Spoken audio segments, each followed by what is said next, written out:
Good morning, everyone. Thank you so much, Ibu Feby, for your kind and generous introduction. I hope that you are all having a good time in Jogja, especially for those of you coming from outside. I know that some of you are coming from Europe and also Brunei and also other part of the world. So I'm very grateful for the opportunity. Thank you, Ibu Arita and the Department of Economic, University of Gajah Mada, for inviting me to this event, Global Summer Weeks. So I'm grateful. And today I would like to talk about social protection in Indonesia to address poverty and vulnerability. Some of the material were already covered by Dr. Elan Satriawan previously, so I will skip if that's already discussed. This is a coordination issues, but I don't have the time to talk with him. But just make it relaxed, and you can interrupt me during my talk if you have any question or clarification. I know this is about Indonesia, but you may relate about the kind of program that is also applies in your own country, because after all, social protection is about safeguarding the moral system, and it's also a commitment of the global community for addressing the no one left behind. As if you are aware about Sustainable Development Goal, it's also adopted by almost all of the countries in the world by the United Nations. So the topics that I'm going to discuss, you can relate to your own country if you are coming from abroad. If you are from Indonesia, you can also look at some of the program that is also happening in your areas. For example, if you are coming from different part of the country. And my talk will be structured according to the following outline. It's very straightforward. First one is about what is social protection system, and so that we are on the same page about the issue that we are talking about. But again, I will not only solely talking about Indonesia, but I also would like to refer about experience in developed countries in Europe, in developed countries like in Europe, how is this social protection going in that part of the world? And then followed by why do we need it? Why do we need this social protection program globally and also in Indonesia? And then afterward, I would like to talk about the difference between developed and developing countries in terms of the social protection, and then follow with a very brief discussion. I saw that Pak Elan already discussed about the COVID-19 experience, because this is closely related to the topic that I'm going to talk, because you are all coming from campus, and then I will just give you a flavor about what has been the role of universities, of scholars, in terms of producing knowledge, and how is that knowledge can be used to help a nation, to have a government in addressing poverty and vulnerability. So let me start with a very basic question. What is actually social protection system? Of course, there are so many people, so many scholars thinking differently about what it is, but I'm referring to the definition put out by the International Labour Organization, which basically a set of policies and programs intended to reduce and prevent poverty and vulnerability throughout our life cycle. So there are two dimensions here when we talk about social protection. The first one is actually promotion. What does it mean? Promotion is actually to lift up people out of poverty. That's, we call it reducing poverty. That's a promotion dimension of social protection. Those who are currently living under poverty need to be promoted so that they can graduate to move out of poverty. And the second part of this is prevention. This is a promotion. Promotion meaning that, this is a prevention. Prevention meaning that those who are currently not poor should be protected for any shock that might come to their lifetime. Can be idiosyncratic, or also we economists knows what it is, and also covariate shock. So this is important. There are two dimensions of social protection, which is promotion and also prevention. So that's clear for everyone here, I hope. And then in Indonesia especially, the government used the so-called unified database to identify who are considered to be poor and vulnerable group. Together with that, the program and the infrastructure, they make up the so-called social protection in Indonesia. There are two dimensions here. We have to have name and address of the people to be covered by this program, whether they are poor or not poor or near poor. And the second one, you have to have a system. How can you deliver that social assistance or social insurance in many of the countries there, in many of the part of Indonesia? Now, you may think that social protection can be universal, meaning that everybody can receive the assistance. This is especially for developed countries there, they have a fiscal capacity. But social protection can be also targeted. The case of Indonesia, the program is actually intended only for those who are currently poor or not poor, or elderly or disabled or children. So that's what the Indonesia program is all about. And in this case, the program that we have been put in place for the last 20 years or more is actually covering those in the bottom 40%. You know, if you look at the distribution of our population, we have from the, you can divide it from the first decile to the second and the third to the top. So those above 40% do not need help because they already have their capacity to deal with the shock, and they can also spend enough consumption, education to fulfill their basic needs. But for those living under bottom 40%, that not necessarily poor, need help from the government. That's why we put this social protection only covering to those in this budget for the 2022. As you can see that at most the program that cover close to 40% is the cash transfer, new cash transfer, and then also electricity subsidy, especially during the COVID-19, because there are many people who cannot afford to even subscribe for the electricity, so the government put in place.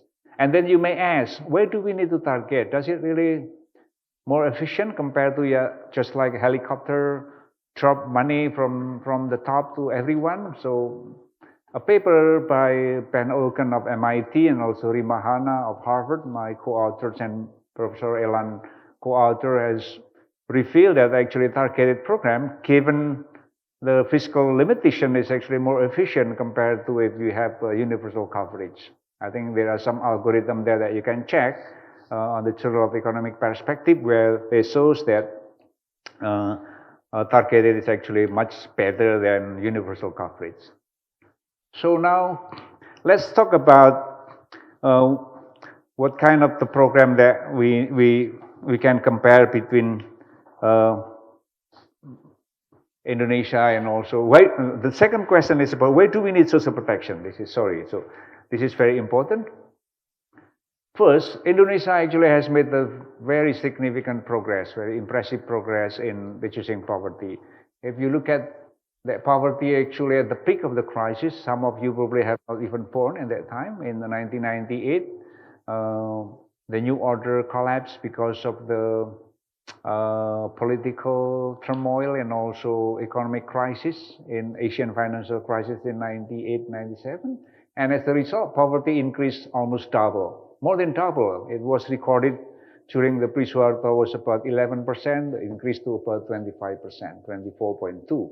And then since then, poverty has been falling consistently until March 2018. It was the first time in the Republic where poverty was recorded to have the single digit. If you recall, for some of you from Indonesia, masih ingat ya dulu ada yang bilang, oh this is the first time, Sri Mulyani said during the Jokowi second presidency, this is the first time in the Republic that poverty reached a single digit. It was to be 40% during Sukarno, 60%, and then fell dramatically, close to single digit prior to the crisis, about 11 something, and then collapse, and then rise again quite technically. So what has been the driver of this one? First is because of the economic growth. So for those of you economists believe that actually growth is always good for the poor. Yeah. My colleague from the World Bank used to work with Milan Pritchett, and David Dollar produced a very famous paper, growth is good for the poor, 1% growth reduces poverty by 1%. So it's 1 on 1. And then there has been some discussion, is that really growth alone? And then we did a paper on looking at the composition of growth, which growth is actually benefited most to poverty reduction. I also have that paper in the Journal of Development Economics. But you can see here, during the COVID-19, poverty suddenly up, and then we will dwell further about this one. Poverty increased again to double digit again because of the COVID-19. So indeed, that people are actually vulnerable to shock. As you can see here, there are two types of shock here. Covariate shock that happen to the whole community. It can be a village, it can be nation, like what happened in economic crisis, pandemic. In Yogyakarta is a very prone areas where we have sometime Merapi erupted and a lot of people wipe out their asset, and then we need to help those people in this area, not far from here. There are also the second shock is called the idiosyncratic shock. This is shock that happened to an individual family, whether it's the death of the breadwinners or sickness or things like that. So that's why we need social protection, because people are vulnerable to shock. And if you look at this, the right panel, this is just to show that the distribution of expenditure of the Indonesian are skewed in the right. It means that many people are actually vulnerable to falling into poverty. If you look at this one, see, here is the poverty line here.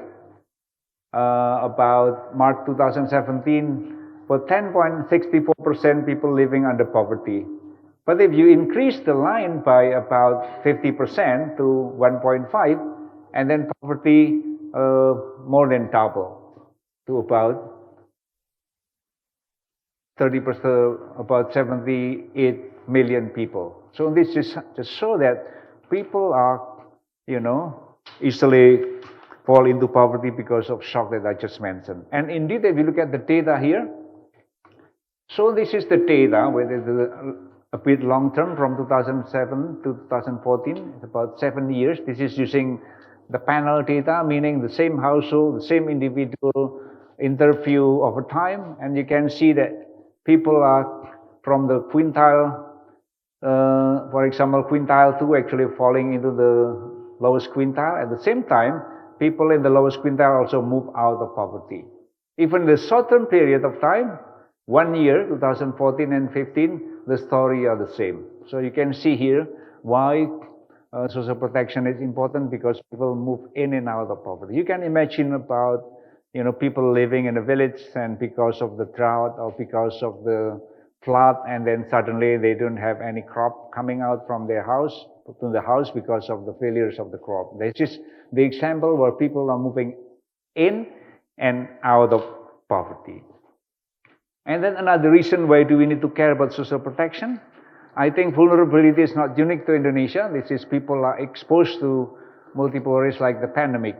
I think Pak Elan already mentioned, Indonesian economy contracted by -5%, more than 5%. Malaysia is even worse. Anyone coming from Malaysia? See, we have dari Malaysia, ya, saudara kita. And then Thailand, the Philippines, even worse. The only country who did not get hit from the COVID-19 was Vietnam. I don't know how did they do it. I think this must be something spectacular. I think they already well prepared ahead of everybody else. This is only the Asian stories. But if you look at global story, are the same. As I just said from the beginning, that growth is correlated to poverty. When there is an economic shock, poverty most likely also will increase. And then we'll show you later about that storyline. So, the reason why do we need social protection? The first reason is because to cushion the fall in welfare level and to prevent individual from falling below the poverty line. So it's clear for everyone here. So think about, in your own country and also in your areas why we do need this one. This is very important to understand this one. And the second reason why do we need the social protection is that, especially from the country as big as Indonesia, as heterogeneous as Indonesia, some living in Java look alike, but if you go to Kalimantan, you go to Papua, and then you will see something different story. So that's the second reason why do we need social protection, is because of this heterogeneity in progress in addressing poverty and also vulnerability across Indonesia. Even in the same province, some districts are actually reducing poverty faster, and others are actually stagnant or not even any progress at all, as we can see here.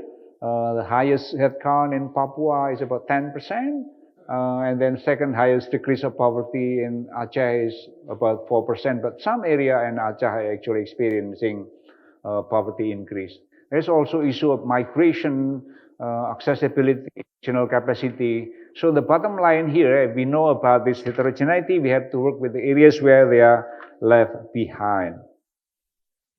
And then another issue is, why do we need social protection? The third reason is to reduce inequality that hamper growth. There has been a lot of studies, and myself also, that actually social protection, aggressive and progressive social protection is going to help reduce the inequality among citizens in the nation. This is, people didn't pay much attention on this one, but this is critically important.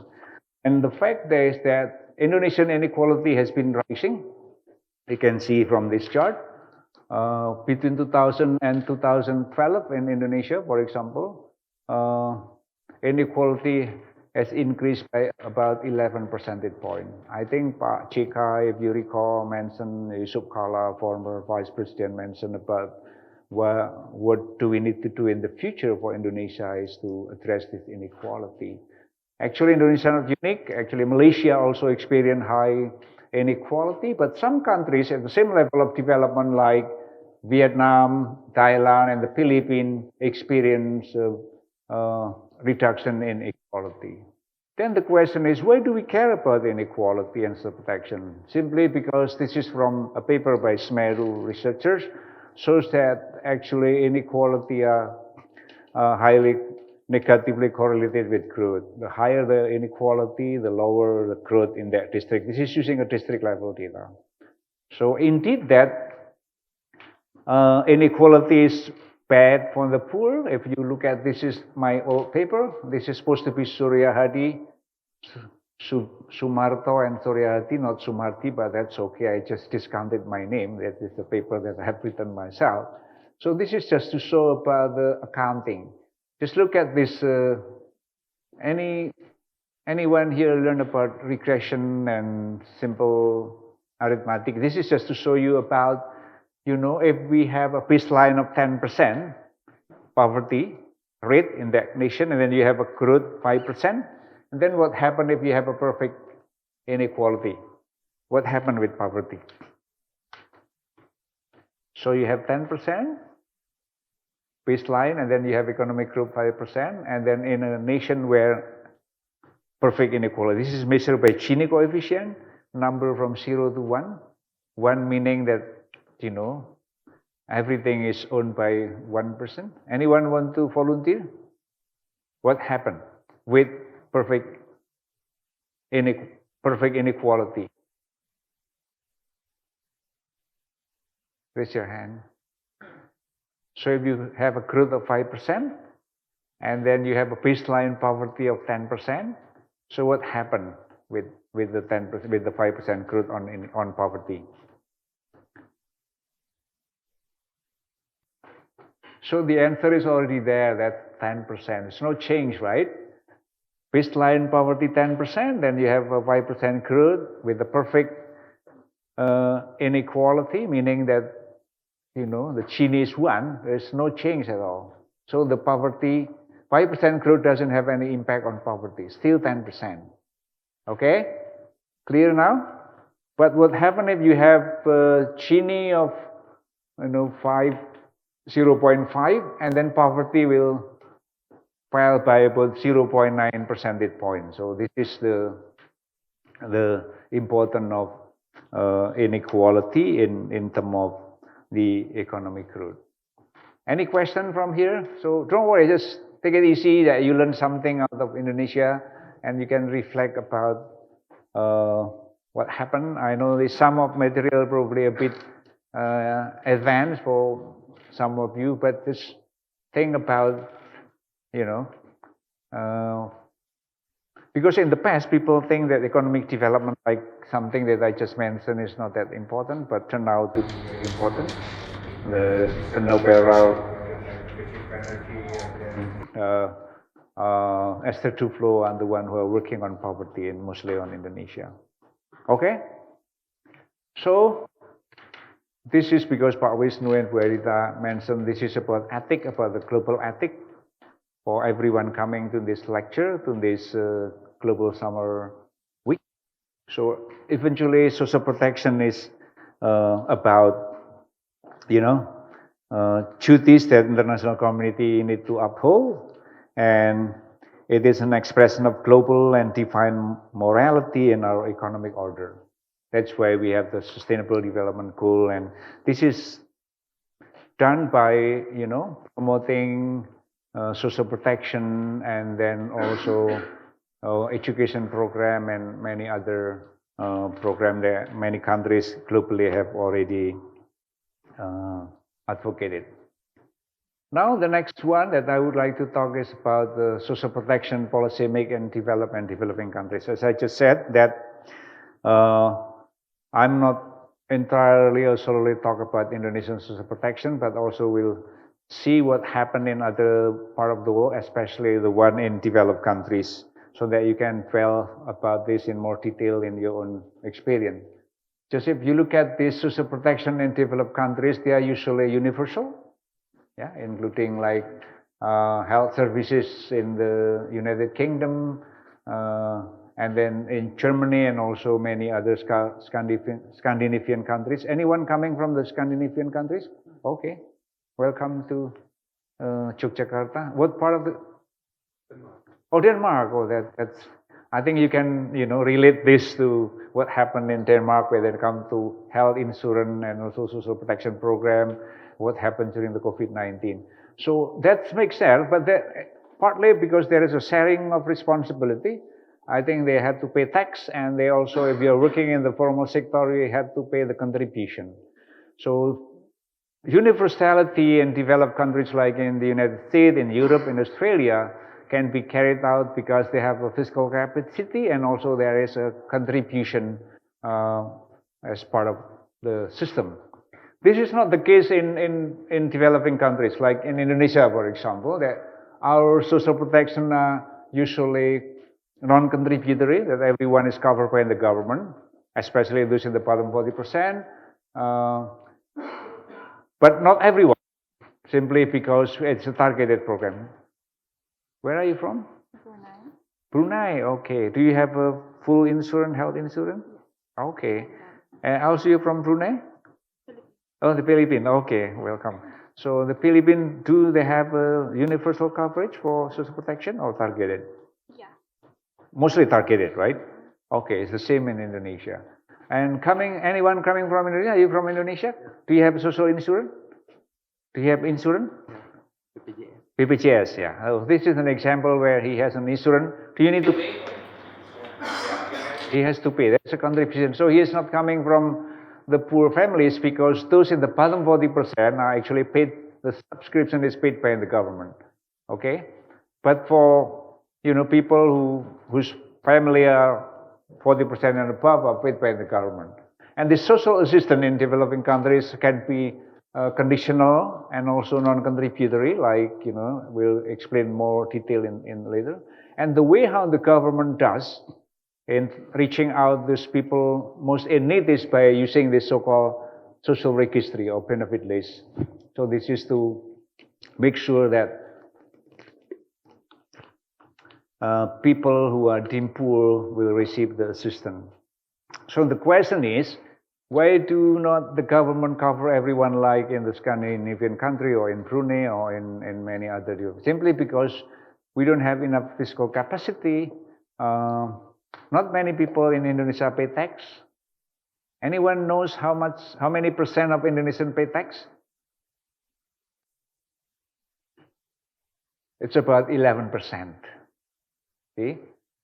So it's about 11%. So how did the money come from then to finance this one? So we have a natural resources, we have oil, we have palm oil and everything else. I think that's why the government need to work very, very hard to make sure that people who are poor and vulnerable be covered by the social assistance program. But there are some, it doesn't mean that we don't have any social insurance. We do have, especially for those working in the formal sector, military, and then also civil servant, and also those working in the private sector are receiving this social assistance. So next, indeed that the trend for the global trend about the social assistance has been progressing quite significantly over the last decade. In the past, government actually subsidized commodity, whether it's food subsidies like rice or fuel subsidies like gasoline. In the past, you only pay about half of the Singapore price. And then recently, government already shifted this in-kind commodity subsidies to focus more on the individual or household subsidies to reforming this gasoline price. So if you can see that many countries, including Indonesia, now introduce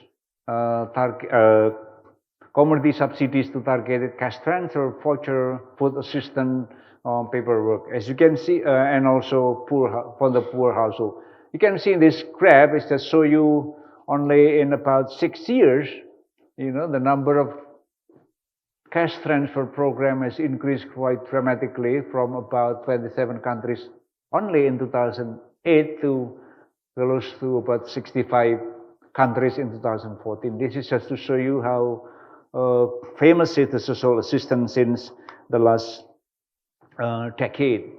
And then this is also true during the COVID-19. There are many countries in the world, more than 200 countries in the world already put in place about 1,200 different poverty protection measures. Again, this is to caution about the impact of the COVID-19 that we all know are very scary and very detrimental to the livelihood and the well-being of the many people in developed and also developing countries. And then, with respect to Indonesia, here is the evolution of the Indonesian social protection over the last 2 decades. If you look at this 2002, simply because Indonesia has more fiscal capacity since then, because in the past we spent about 300 trillion, about 50 billion rupiah every year just to subsidize fuel subsidy. Why is this fuel subsidy is not pro-poor? Do you know why? Where are you from? I'm from Indonesia. Yeah. Dari mana? UGM? Yes. Okay. Econ? Yes. Okay. So you must know about this one. Why this, in the past, fuel subsidy, solar subsidy are not pro-poor. Anyone want to volunteer? Resources limitations. What? The limitations of the resources. Okay, that's good. And then what else?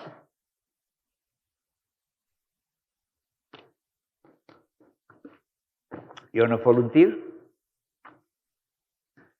That's okay, don't worry. So fuel subsidy has been very regressive. What does it mean? It means that actually in Singapore, a liter of Pertamax or anything costs you about 25,000. In Jakarta, you only pay for about 15,000 rupiah. So it's almost double. Okay? Why is that a bad idea to subsidize that in the past? Simply because people who purchase Pertalite or kerosene or anything is actually people who owns car, right? Who drive a car, who actually are very better off people than many of the Indonesians are living under poverty. Okay? So it's Bu Arita, Pak Wisnu, Pak Elan are the one who are regressively subsidized by the government. And we have been doing a lot of analysis. You as an economist has to understand about this one. Look at the Susunas data, what is the benefit incident, who actually benefiting the most from the subsidies, commodity subsidies. So that's where the government reform it. It's no issue in Brunei definitely because you have so much rich and everything. And the Philippines is the same, you are not importer of oil, okay? So you cannot afford to subsidize gasoline, right? You have to make it the market rate and then you subsidize people. See, And then since then, because government aware, it took many, many years because it's not popular for the swing voter, for the middle group, because, they are the one who has the voice. The poor usually do not have a voice. They are voiceless. Okay, so scholars like yourself, in the future, you have to invest your knowledge about the importance of this evidence-based policy to inform the decision maker that this is a bad idea. If you would like to reduce poverty and inequality, the best way is to remove these unproductive subsidies and then use that money.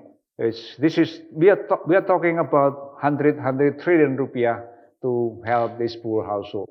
So and then because of that, the government has many resources, from rice for the poor to the cash transfer, and then conditional cash transfer, scholarship for the poor, temporary cash transfer, and health insurance, and also skilling, and they call it prakerja, pre-employment card. This is for the skilling and reskilling of your labor force. And luckily, this is our innovation. So it's great that I'm here with you because you know the history of the Indonesian. With Pak Elan, actually, we are the one who created this unified database. In the past, we don't have this database. We know about where do you live and how much money do you earn. Not exactly how much money do you earn, but we know about the status of your welfare. This is so-called the unified database. So we created this under the Vice President Budiono, who will say actually he was a professor in this very campus. He graduated from UGM and then he went to Wharton School.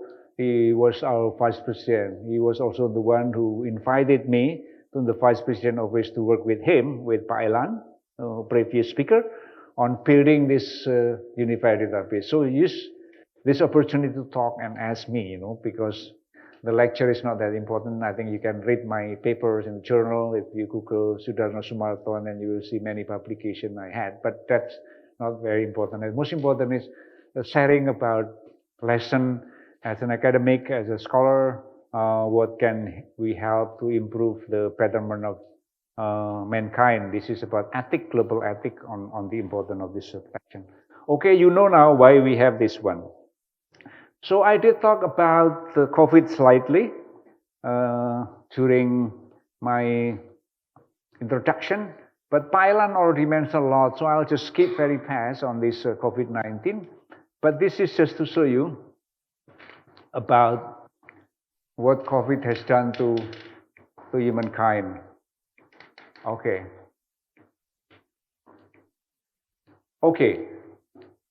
I think this is important for everyone. As I just said, compared to the 1998, maybe some of you have not even born from during the Suharto, the fall of Suharto in 98. The crisis was very bad. The Indonesian economy collapsed, contracted by about minus 13.5%, and then followed with the riot and political upheaval, and then for Suharto to resign. As a result, poverty increased quite dramatically at that time, and I was working at the World Bank during that period. So, and there's no such thing as social protection at all. There is no program here, and there is all about economic growth and infrastructure. So the COVID-19, we were lucky in the sense that we already have the system in place called the social protection program, safety net and safety road in place. You know the difference between safety net and safety road? This is the terminology that I created with Professor Len Pritchett from Harvard Kennedy School of Government. So safety net is actually a program to help people who are currently poor, okay, to move out. While safety net, that safety rope, it's just like a trampoline, rope. So you are just swing there like just if you're driving a car and suddenly shock, and then it's already protected by this rope, so you are not falling into poverty. Secondly, we already have the so-called unified database that contain about 40% of the Indonesian population. So we already know the name and the address of the people that government need to help with this social protection program. So go very fast because Pak Elan mentioned in detail about this PEN, this National Economic Recovery Plan. Government spent about 600 trillion or more than 40 billion.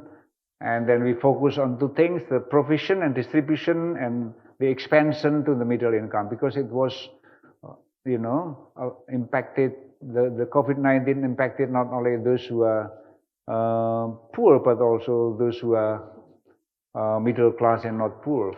And these are the list of the program that Pak already mentioned. I just skip this one and then this one. This is important, okay? During the COVID-19, including myself, Asian Development Bank, the World Bank, and many scholars predicted that poverty will have increased by about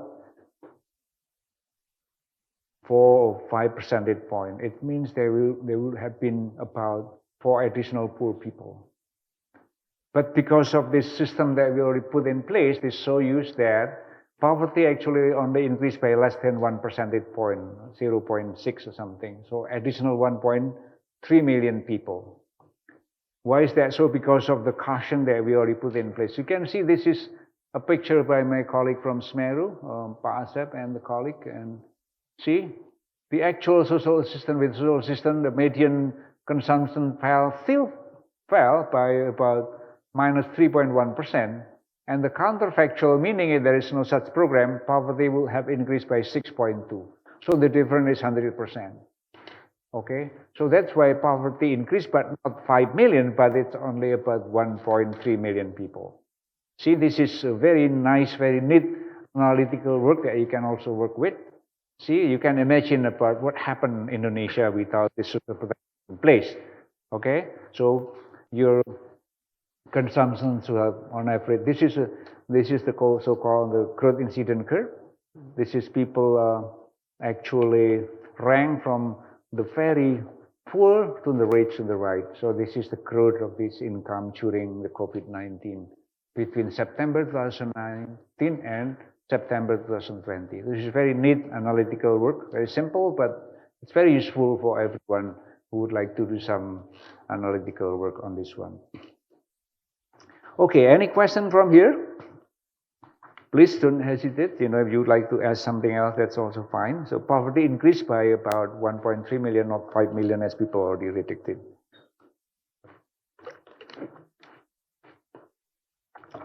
What about the time? Do I still have plenty of? Okay, I have 1 hour about that one.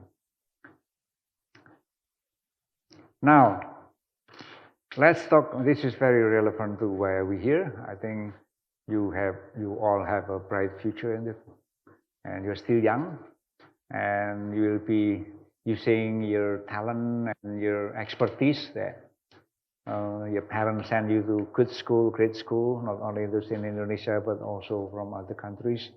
And you will be helping others in, through whatever you are planning to do. But again, we are talking about, the theme is about global ethics, and why do we care about poverty and social protection? You already know now. It's not only about charity, it's not about romanticizing poverty, but this is about development. A country where the labor force are smarter and healthier is going to speed up the growth process. So social protection is actually part of the development algorithm. So everyone knows about how to define production function. Anyone economist here? Econ 101? What is the input for economic development?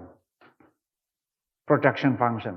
What is production function is part. Can you give me the two input, the two ingredients of production function? Labor, capital, technology, right? You are all economists, right? Most of you, right? Are you economists? No, you're not economists. Are you economists? No, okay, sorry. Anyone with the economics background here? Are you economists? Okay, sorry. You must be an economist, right? Okay.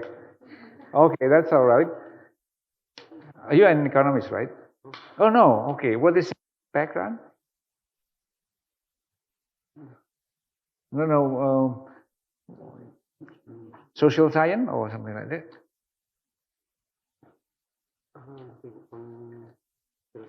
Okay, that's all right. Are you also an economist? No? No, okay. Sorry, so I'm overestimated that not many of you are an economist, but I'm sorry, but that's okay. But just to make it very simple, usually this is a Nobel laureate, Paul Samuelson about economic growth. But we all know about economic development, right? So the ingredient for economic development is labor and capital. But in the past, when we talk about labor, it's just able bodies, but number of people in that population, in that society. Not about the quality, the skill set that they own. So social protection is actually to enhance that labor, because they will have the capacity, they have the skill set needed to progress. And again, why do we need social protection is we would like to make our citizens healthier and also smarter, so that they can have more income in the future income stream. Okay? Okay, so there are challenges, in using evidence for policy making process. This is a political economy, so for those of you with the political science background or social background, I think will like this kind of narrative. So there are two challenges when using evidence for influencing policies. The first one is more technical challenges, like, I will explain what it is. And then the second challenge is called the political challenges. So what is with these technical challenges? There are several issues, I said that now providing social assistance globally is becoming very, very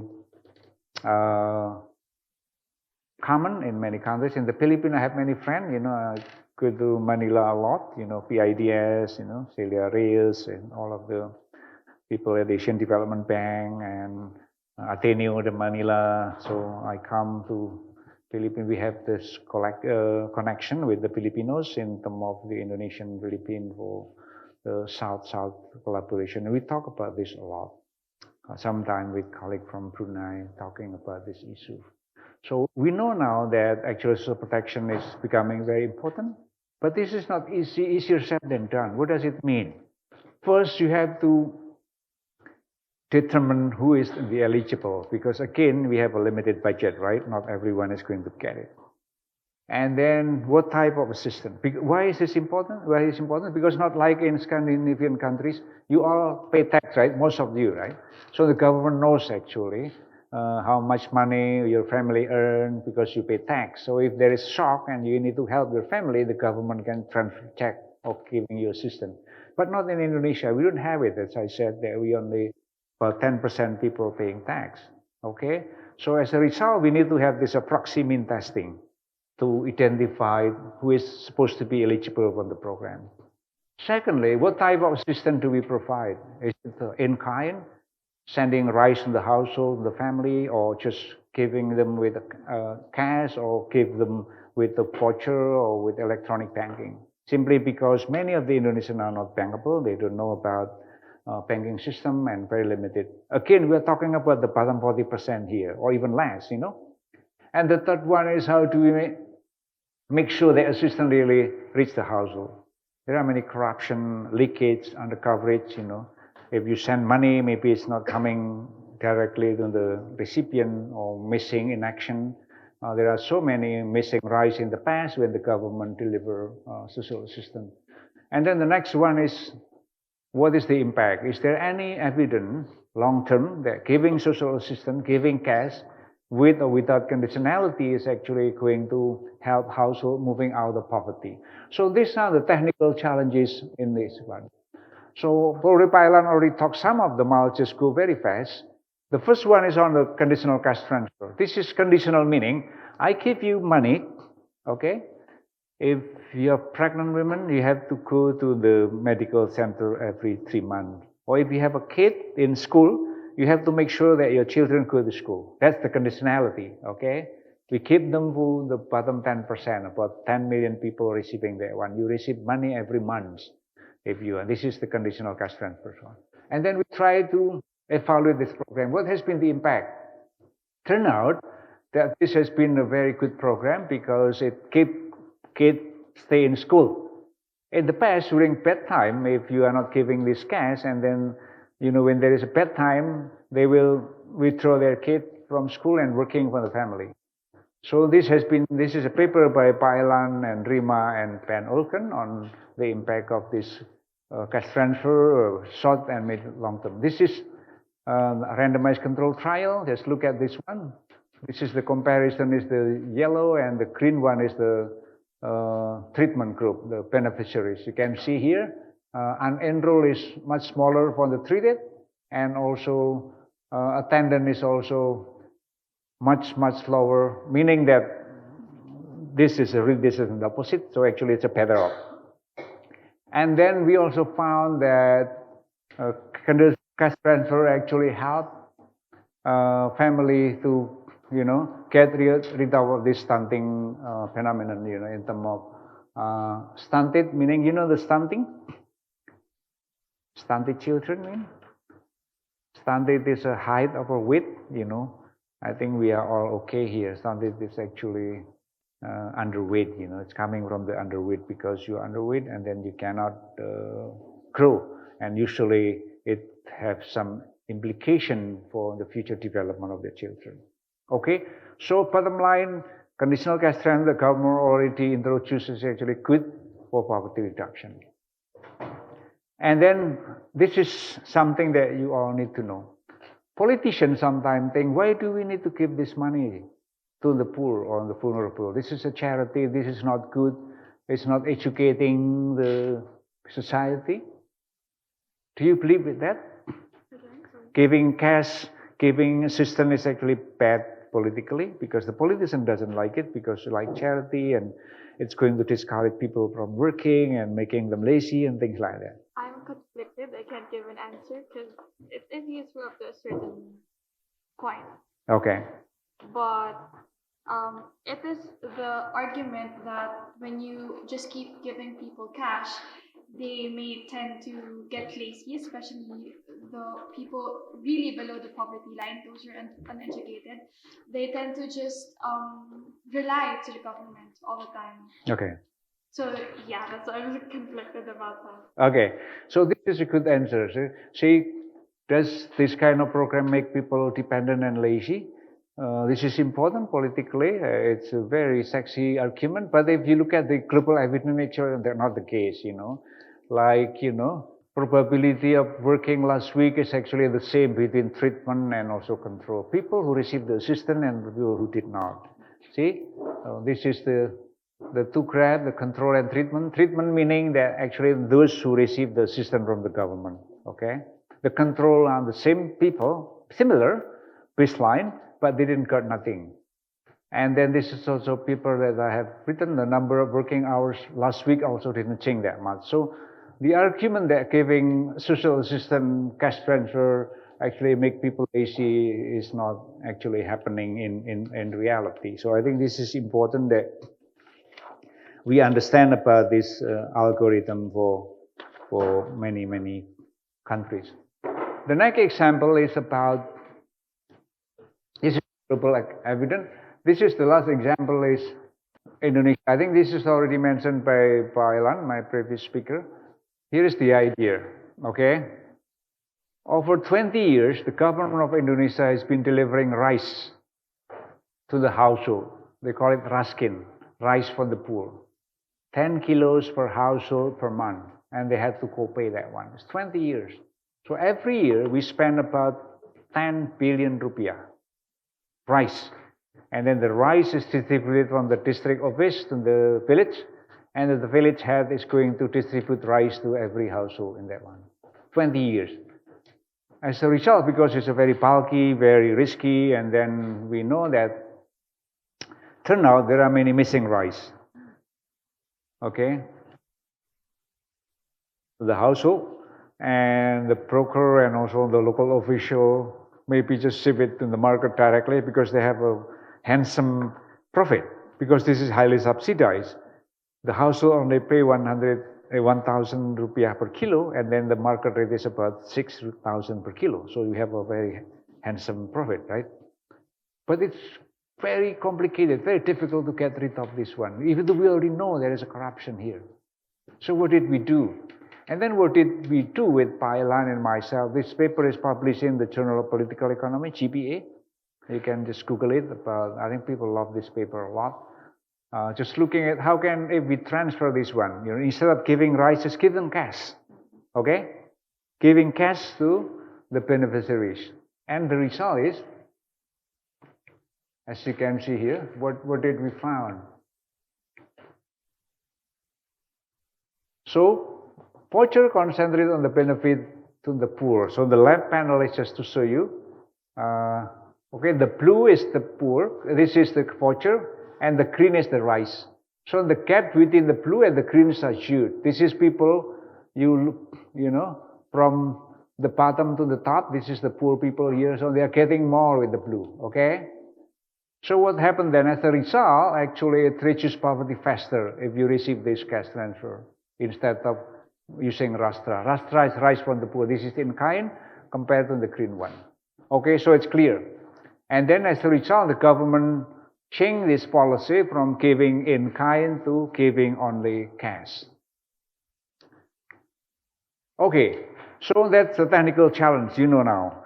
If you would like to help the government of your own country, wherever you come from, and then there is a technical challenge how the government can deliver social system or any program, then you have to do research, and then the research to be translated into policy. So it's not just criticizing, well, the government was stupid, they are not doing what they are supposed to be doing, but we don't have any evidence to say so. So you have to be very mindful in expressing your opinion and talking about why do we need this program. The second challenge is more difficult. This is the political economy. Many of you are studying political economy and then what is going on with this one. Okay, I'm going to take an example about the government intention to reduce extreme poverty by 0% in 2024. This is about 6 years ahead of the SDGs. Sustainable Development Goal, poverty eradication is in 2030. So, but our president, because he by the way also graduated from this campus, but not from the econ department, I believe from agricultural development. No, it's forestry. Pak Jokowi is from the forestry. Okay. So this is a very cool campus because the president, the upcoming candidate, also come from this campus. So the political challenge is more complicated here. So I'm going to use this example of the extreme poverty eradication to show how complicated is the political economy of it. Okay? Again, that Indonesia made a significant progress before COVID-19. Poverty fell quite significantly. And then because of the COVID, poverty increased again. But when the President Jokowi announced that he would like to, reach zero extreme poverty by 2024, the trajectory was okay and made sense because we made a lot of progress. But turn out we have this COVID-19 and making everything become very difficult. So the government poverty in 2019 using the $1.9 purchasing power parity is about 2.7%. And then our commitment for the SDG is 0% is about 10 years later. But the Jokowi president would like to get it done in 2024, next year.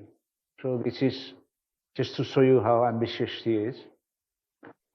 So what do we mean by extreme poverty? This is poverty line defined by the World Bank. This is $1.9 purchasing parity. This is, what does it mean? It means this is the purchasing power of commodities, produced and purchased in Indonesia compared to the same commodity purchased in the United States, for example.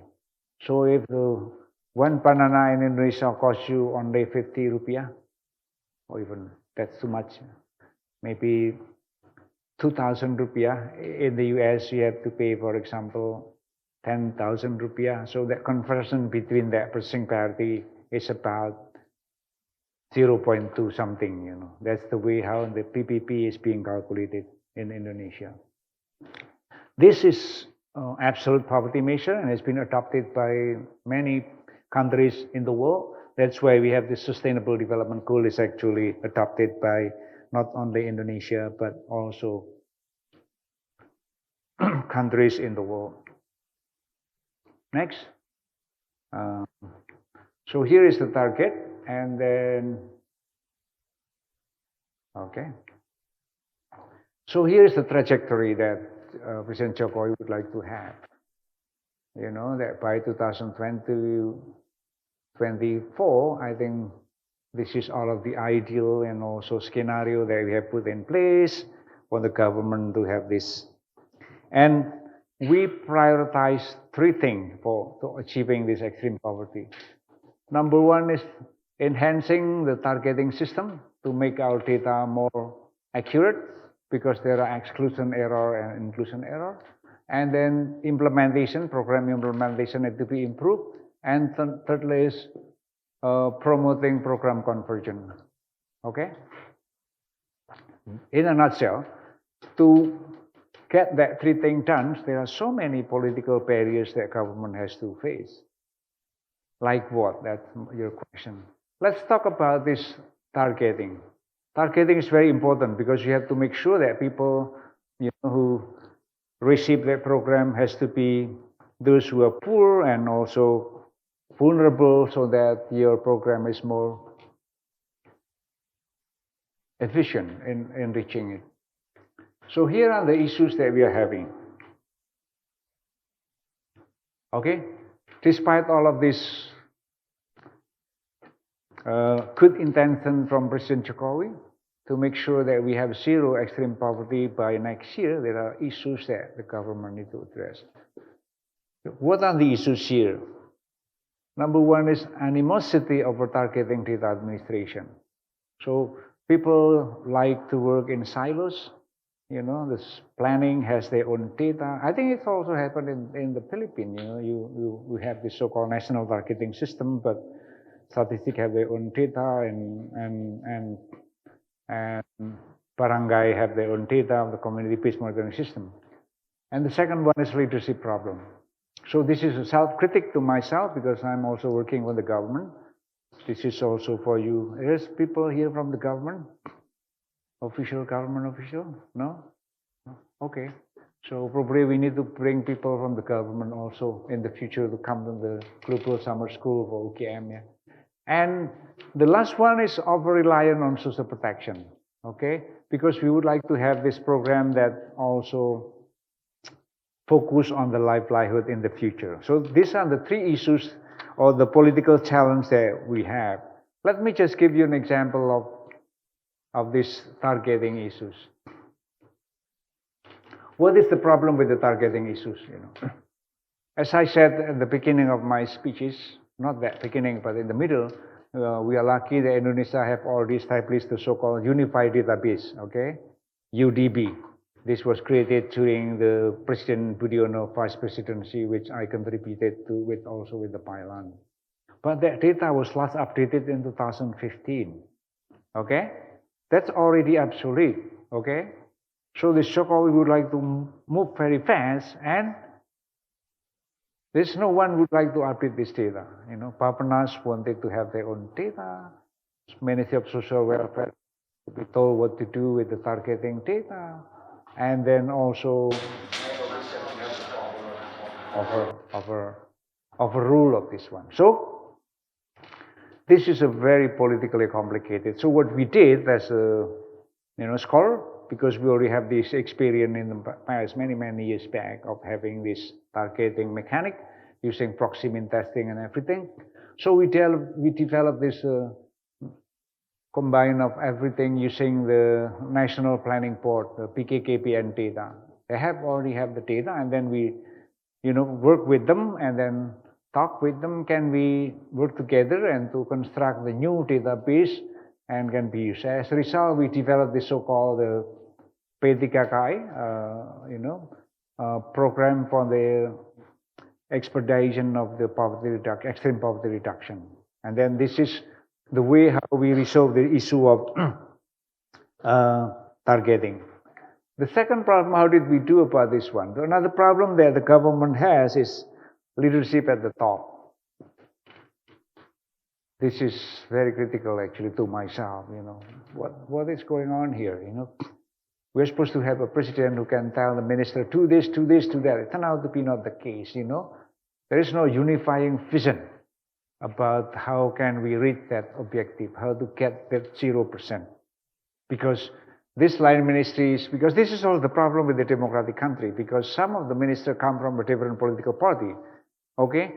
Even president doesn't have sometimes power to, overrule this department or that department because of this background, political background.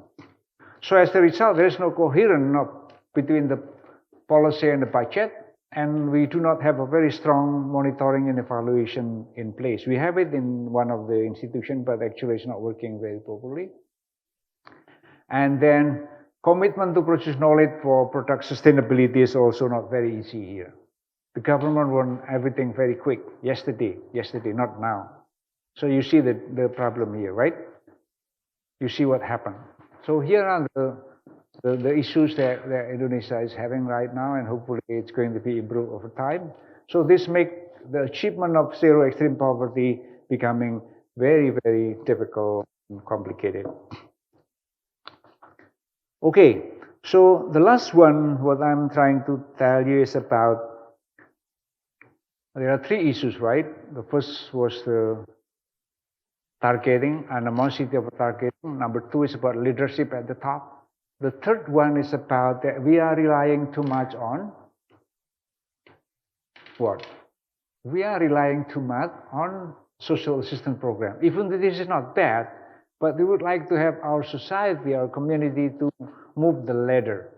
So the livelihood program is critically important so that people can help themselves. So we're relying on three things here.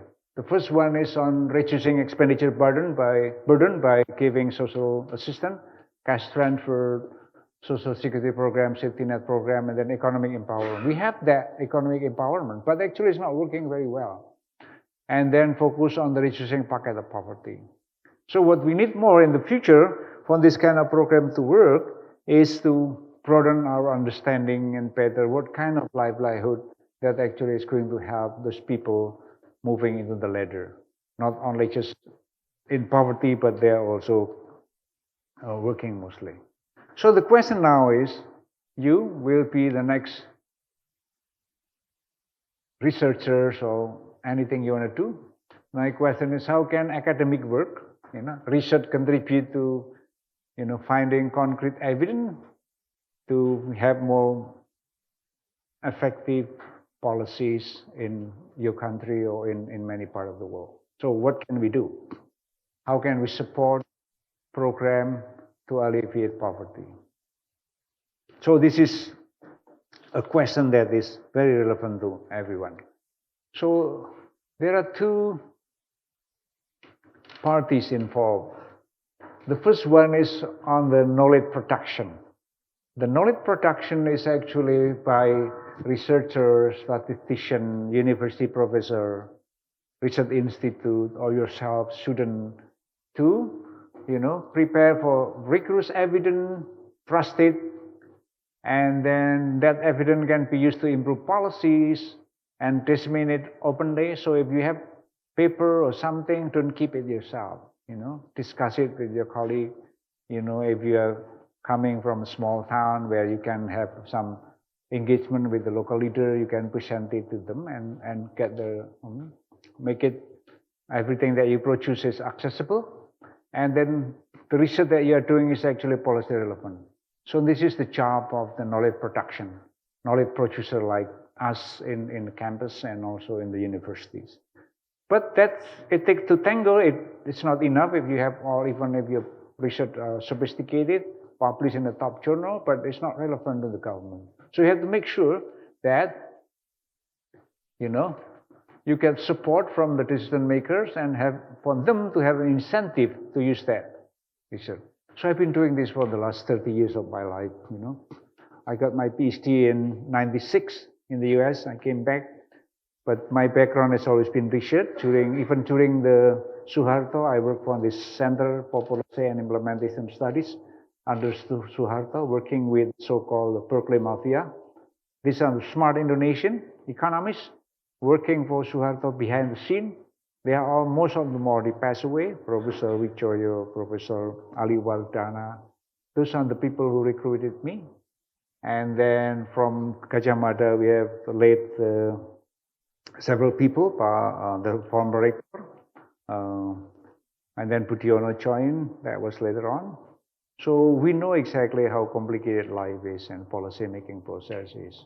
So actually Suharto, despite all of the critique that he did something bad on human rights, but actually he invested a lot of knowledge for the betterment of Indonesia. So that's why Esther Duflo, she got the Nobel laureate, Nobel Prize in Economics, is because doing what Suharto did. Anyone knows Esther Duflo here? Ever heard of the name?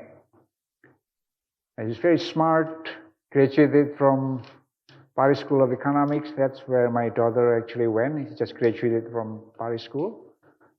She's also a member of this faculty. And then she went to MIT and she married to Abhijit Banerjee. And she was, I think, is about one of the youngest Nobel recipient.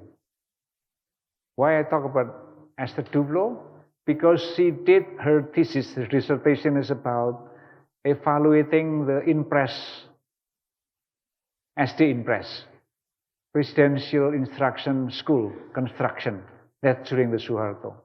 So she went back to about 40 years ago what Suharto did, building school after school after school in every village in Indonesia. And then she documented what happened without that school. We wouldn't be here. That's the bottom line. You are all not going to be here because that's what makes Indonesia is doing well during the Asian miracle, doing great because of that school construction that Suharto was invented at that time. Okay, and that was evident, we have to continue doing what we are doing. So how research and evidence can help, So you need to explore option for the pattern of the nation, and then you have to explain that and you have to communicate that one. So there are 3 issues that I already mentioned. Number 1, animosity of targeting. We're working on it. It's going great. Pak Ilan and myself was with the Vice Minister of Finance, Professor Suhasil. He used to work with me for 5 years, and now he is replaced by Pak Ilan. And then the leadership issues, we have problem here on the incentive, and then we need to focus on how can we also do some research on giving cash or giving in kind. How much money do we need for people to move out of poverty?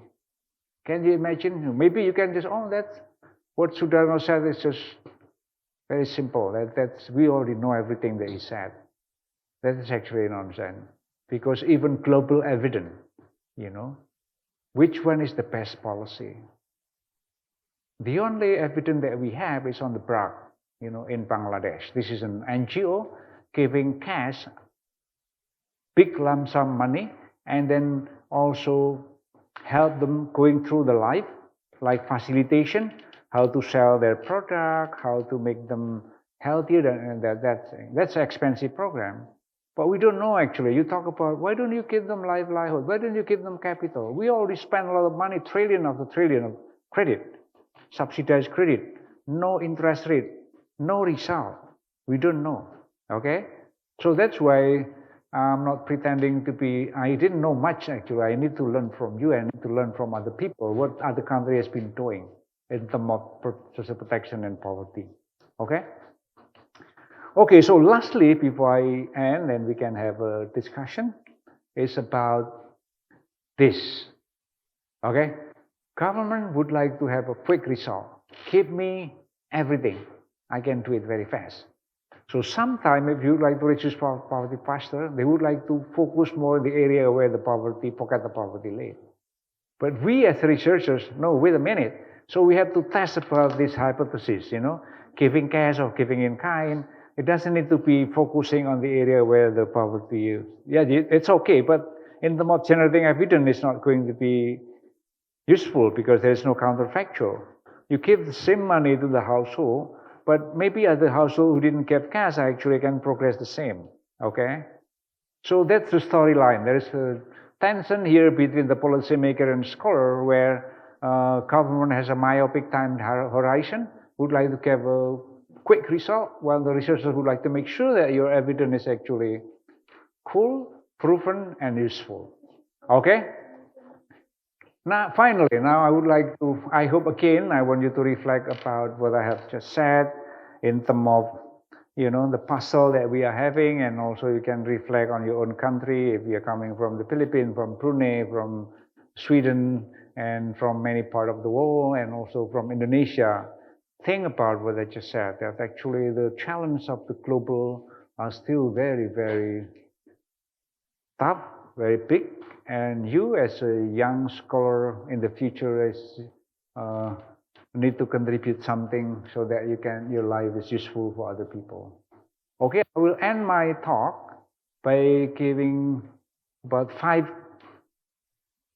points as takeaway messages for you when you are leaving Yogyakarta, which I want to make sure this is very, very important. Number 1, we learn now that social protection is important because it helps mitigating against race. People are vulnerable, they are moving in and out of poverty quite frequently, and then you have to help them. And this is, people talk about, the tagline everywhere is about growth center, inclusive development. What it is? Do you know what it is? No, right? It's abstract, right? So this is real. What does inclusive development mean? Number 1, you have to have targeting system by name, by address. Who should be helped? Number 2, we know that social protection differs between developed and developing countries simply because why? Because in developed countries they can cover almost everyone, universal, because they have a fiscal capacity. Everyone pay tax. Did you pay tax? No, Do you have NPWP? I have. Okay, but because you didn't earn anything yet, right? Yeah, Your parent pay tax? I don't know. Okay, that's all right, don't worry about it. So it's only 10-11% pay tax. We didn't pay tax. So you have to imagine if you're in the government, how can you do this program? Ya, pajak itu, bayar pajak itu penting. Tapi jangan dikorupsi juga. And the third point is about COVID-19. Because of the social protection put in place, Indonesia can avoid the disastrous impact of this COVID-19. Poverty should have increased by about 5 million, and in reality only increased by way, way below that numbers. And then we also learned that conditional cash transfer, especially PKH, actually can break international poverty law. Read the Smeru paper, that's the institution that I created. They wrote the paper that if you're coming from a poor family, most likely you will be poor in the future. There's no hope for the poor family. With this program, actually, it's enhanced the family to move out of poverty by investing in your education and also health. So this is very important that everyone knows about this one. Okay? And finally, this is not an easy job because all of what we talk come with implication of the political and also technical challenges. So you have to remain humble, you have to work hard, you have to produce your great mind. Don't pretend that you know everything in your life. You have to come to the government with the humble. Because if you think, I know everything, I'm the greatest like Muhammad Ali, that's good if you're doing boxing, but this is about ideas, what ideas that you're providing. It requires a lot of passion, a lot of energy, and a lot of resources to work with. That's why, again, this is from the personal experience. I did my PhD, I went home, and then I created Smeru Research Institute. You can Google it. This is one of the premier research institute in Indonesia, and very proud of building this institute. We produce many, many papers, and it's very difficult to get the money, but we work very hard to make sure about, I'm still the head of the board of the Smeru Research Institute. So this is an independent think tank. We didn't receive money from the government. So we do research, we get grant from other countries, and we continue producing good quality research. But I'm an optimist. I think we can still contributing more in the future, but again, we need to invest more of knowledge so that the world is going to get better. Just imagine, my colleague from Sweden, did they ever think about what happened right now in the middle of Europe? War happened, very scary, we don't know what's coming. The research is not only about protection, you can also research about peace, about the dividend of peace. And it can also happen in other part of the world as well. So do some kind of connecting your research into the reality. So with that, I would like to end my talk. And again, I'm very grateful for the opportunity, Mbak Rita, Mbak Feby. And I would like to, get some of your questions. I think we have to end about 12 o'clock. Terima kasih. Okay?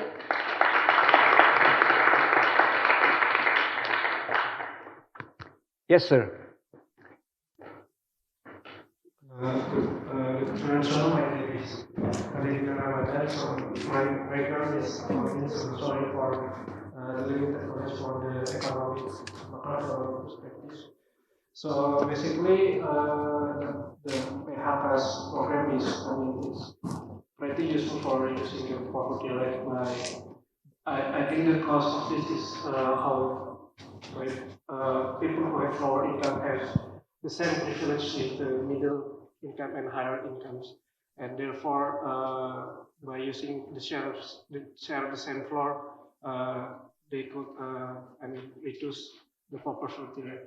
But however, I want to question the qualitative aspects, because di lapangan, in the field, for example, my friends, it's different program, it's called KJP, Kartu Jakarta Pintar in high schools. My friends who received KJP got, a special treatment. But however, he didn't use the treatment really well. For example, he didn't go to schools. He just go to school 2 days or 3 weeks. And some of my neighbors using those KJP to use the hair treatment salons and etc. Okay. And the other one of the PHK's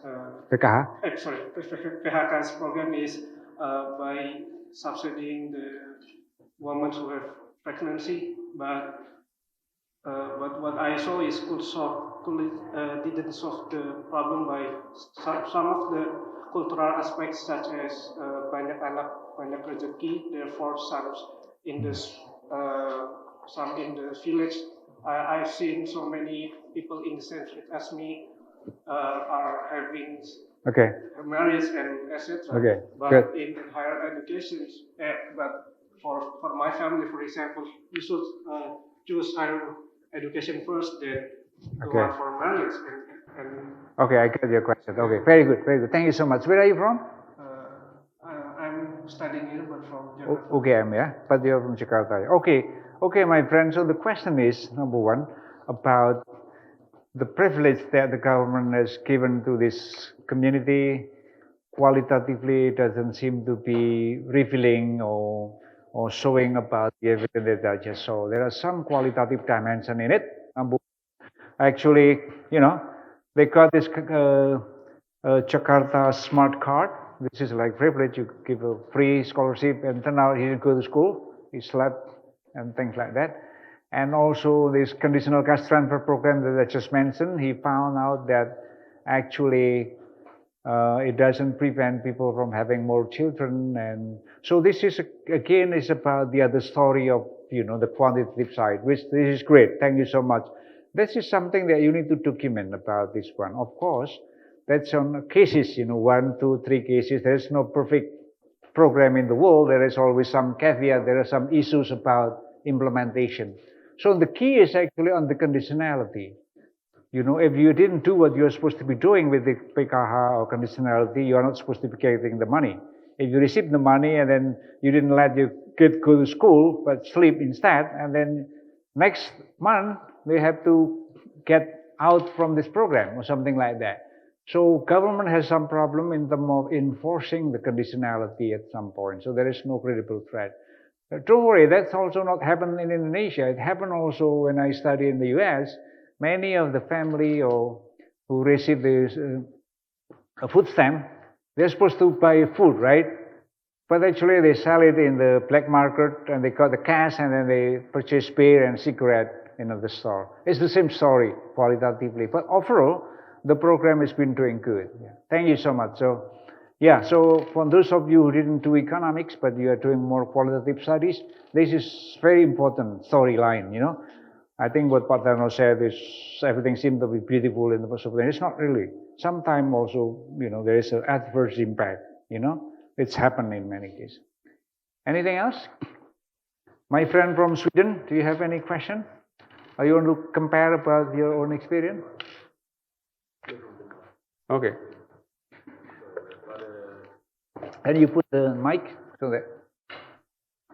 I don't have a particular question, but it's just in our country, it's pretty easy to have the social welfare because everyone pays taxes, yeah. And everything is like reported in systems.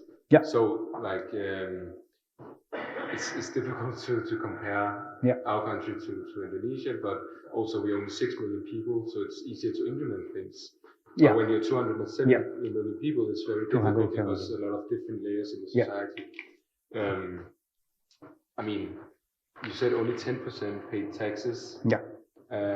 Maybe you touched upon how to increase that percentage, but could you maybe elaborate what the government are doing right now, to increase it? Thank you so much. That's a good question, you know.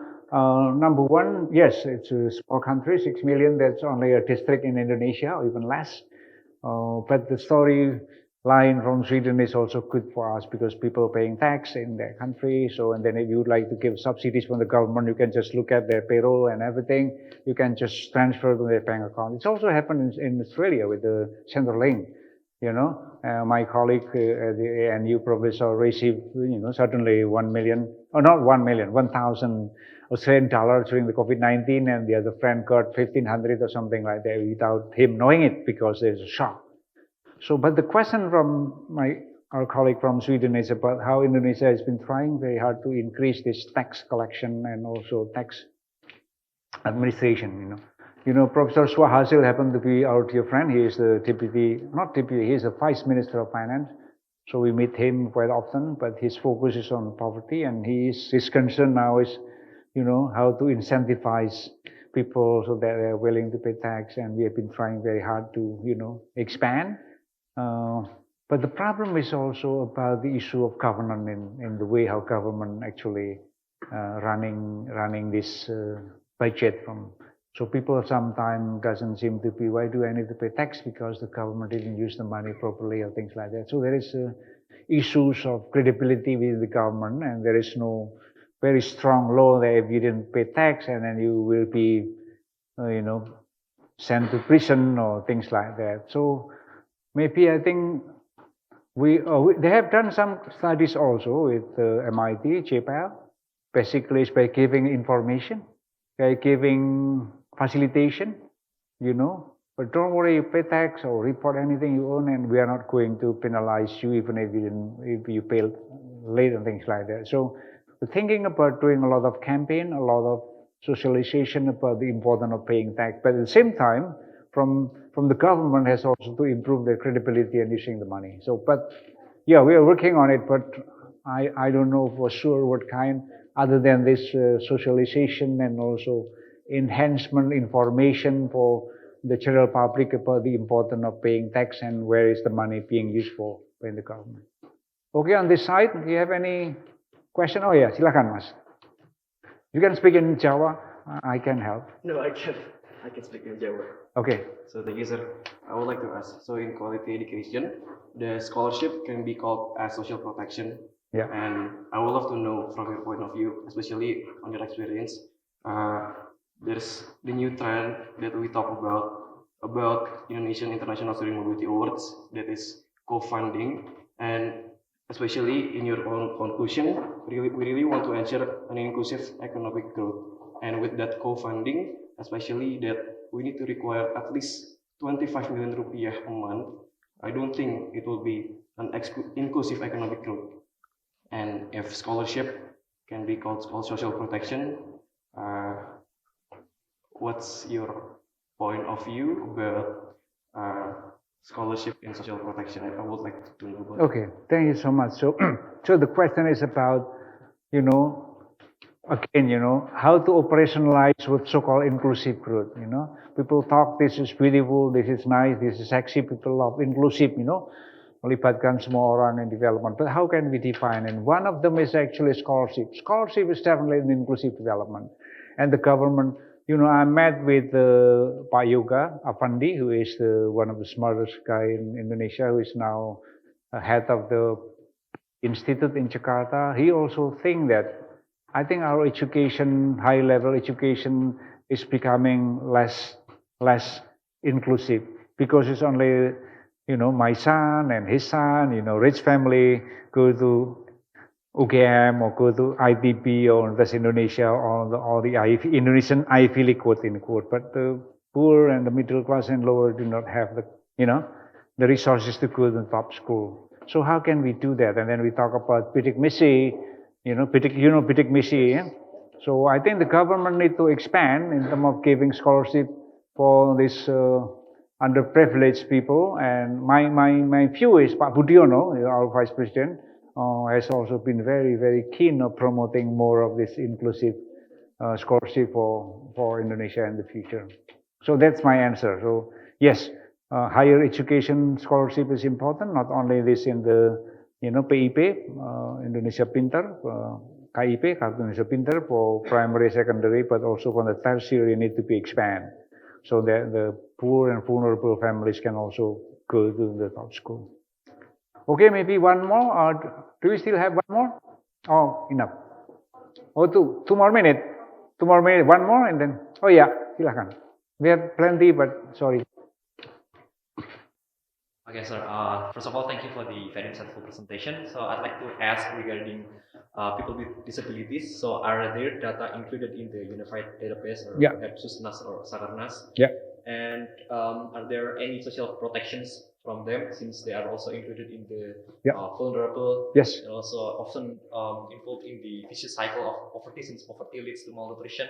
And malnutrition often leads to disabilities. Yeah, good. Thank you. Good question. This is excellent. So from the day one when we collected this unified database in 2011 and then also follow in 2015, we specifically, take into account. So in our questionnaire, we actually ask about the disability dimension. Can you hear? Can you walk? What happened with your family and things like that. So we have an indicator to check about not only in the ranking, if you're looking at this distribution, it's just about consumption, right? You did not differentiate between the vulnerability or not. But in our database, yes. So we focus on this with the CAT-C dimension, gender inclusive development is very critical, and we are working on that very much. And yes, we have a specific program on that one, but still very limited, on this disability program. We are very aware about that one, not only the disability, but also the female-headed household, the elderly.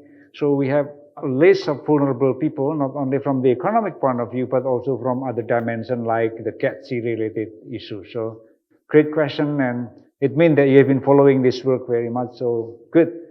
I'm very happy that students understand about, what I just talked and the importance of social protection for the future of development. Again, my last point, don't look at this as a charity, and look at this social protection as an input for development. If you'd like to have growth, if you'd like to have better investment in education and knowledge, you need to include the social protection as part of your development trajectory and algorithm. Otherwise, don't look at this as a charity, because we have shown you that there is no evidence that actually giving social assistance is actually making people lazy and doesn't work. That's very simple logic. Why? Because the money that you give them is not enough to fulfill their basic need. Okay? If you give them 300,000 a month, a family, That's only constitute about 20% of your monthly expenditure. Okay, you cannot live a month in a family with 200,000, right? So you have to work more. So that's the logic. Okay, thank you so much. Appreciate it for all your reaction. Thank you so much. Have a good day.